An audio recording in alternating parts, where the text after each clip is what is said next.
Macron et Sanchez, deux personnes qui sont parties de zéro mais avec des outils différents. Elliot Le Lièvre et Emmanuel Macron et Pedro Sanchez se sont rencontrés le 26 juillet dernier pour la 4e fois en à peine plus d'un mois.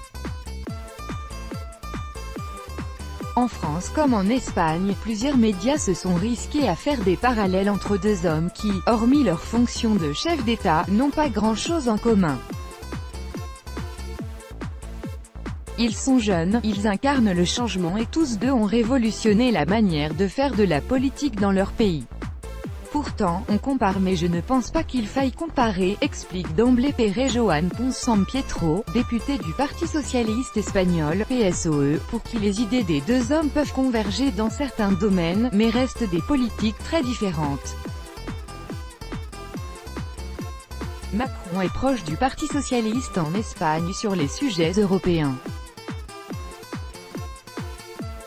Il a un agenda plus libéral qui sera une ligne rouge, mais il y a des sujets qui nous rapprochent, comme la transition écologique, la construction européenne, alors que la gauche espagnole se construit, selon le député, autour d'une tradition social-démocrate classique. Emmanuel Macron a créé un parti dont l'idéologie peu définie au moment de la présidentielle permettait de ratisser large. La gauche espagnole mélange la volonté d'aller de l'avant avec les droits sociaux et ce que l'on appelle le pilier social, la lutte contre la précarité, la loi sur la dépendance, etc.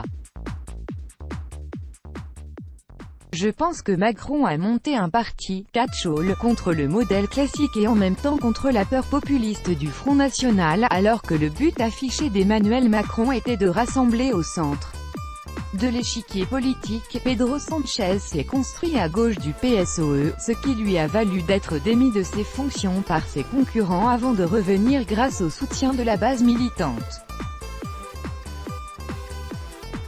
Au-delà des divergences de leurs idées politiques, le député socialiste des Baléares estime que les situations politiques ne sont pas non plus comparables parce qu'il s'agit de processus différents. En France et en Espagne, je pense que M. Macron est arrivé dans une situation critique. Il a été élu entre Trump et Merkel, et à cette époque nous avions l'impression que l'insurrection globale allait balayer les partis traditionnels.